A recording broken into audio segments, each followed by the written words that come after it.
आज आपल्याला बनवायचं थंड थंड कूल कूल मस्त असं रिफ्रेशिंग असं ड्रिंक। तर त्यासाठी या ठिकाणी मी 1 लिटर दूध घेतलेलं आहे। दूध आपल्याला गरम करून घ्यायचं आहे। त्यासाठी गॅसवरती मी एक भांडं ठेवलेलं आहे आणि त्या भांड्यामध्ये आपण दूध टाकून घेतलेलं आहे। आता आपल्याला हे दूध गरम करून घ्यायचं आहे।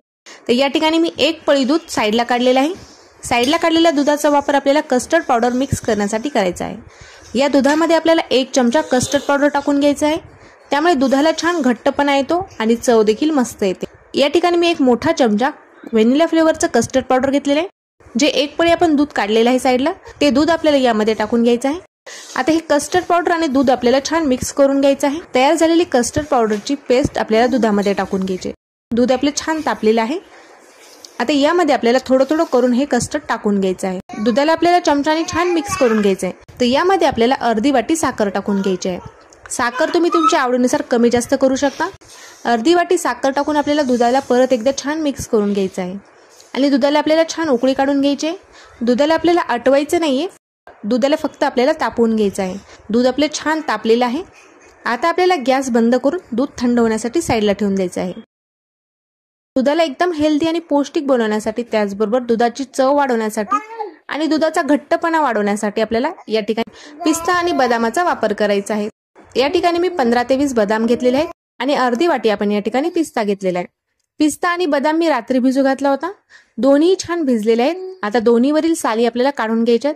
हे दोन्ही आपल्याला मिक्सरला बारीक असं वाटून घ्यायचं आहे। आता आपल्याला या ठिकाणी मिक्सरच्या जारमध्ये पिस्ता आणि बदाम टाकून घ्यायचे। सोबतच मी या ठिकाणी 10 वाला एक मिल्क पावडर देखील वापरणार आहे।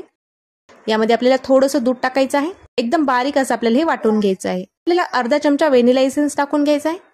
2 ते 3 ड्रॉप आपण हिरवा कलर देखील टाकलेला आहे।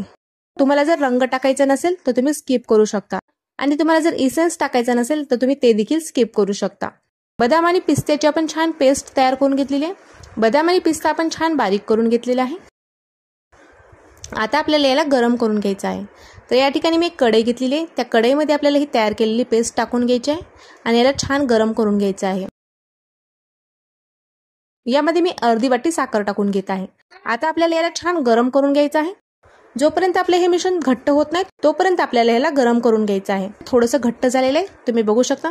मिश्रण जसं घट्ट होत जाईल तसतसा याचा रंग डार्क होत जातो। एक 4 ते 5 मिनिटांमध्ये आपले हे मिश्रण छान घट्ट झालेलं आहे। आता आपल्याला गॅस बंद करून घ्यायचा आहे। तुम्हाला जर हे जास्त दिवस टिकवायचं असेल तर तुम्ही यामध्ये व्हाईट विनेगर टाकू शकता। तर मी हे 2 ते 3 दिवसांमध्येच वापरून टाकणार आहे, त्यामुळे मी यामध्ये विनेगर टाकणार नाहीये। आता आपलं जे तयार झालेलं मिश्रण आहे ते आपण एका वाटीमध्ये काढून घेतलेलं आहे। आता याला आपल्याला पूर्णपणे थंड करून घ्यायचं आहे। विनेगर न टाकताच तुम्ही हे मिश्रण 8 ते 10 दिवस फ्रीजमध्ये ठेवून वापरू शकता। तर आता हे आपलं जे मिश्रण आहे ते पूर्णपणे मी थंड करून घेतलेलं आहे। आता आपल्याला या ठिकाणी दूध तयार करून घ्यायचं आहे। आता आपलं जे दूध आहे ते देखील छान थंड झालेलं आहे आणि आपलं जे दूध आहे ते थोडंसं घट्ट झालेलं आहे। बघू शकता तुम्ही, दुधाला रंग देखील एकदम मस्त असा आलेला आहे। आता दुधामध्ये आपल्याला तयार केलेलं मिश्रण मोठे 2 चमचे टाकून घ्यायचं आहे। तर त्यापेक्षा जास्त आपल्याला हे वापरायचं नाहीये, कारण हे भरपूर स्ट्रॉंग आहे। आपल्या एवढ्या दुधासाठी 2 चमचे मिश्रण भरपूर आहे। तर आता 2 चमचे मिश्रण मी यामध्ये टाकून घेतलेलं आहे आणि दुधाला आपल्याला छान मिक्स करून घ्यायचं आहे।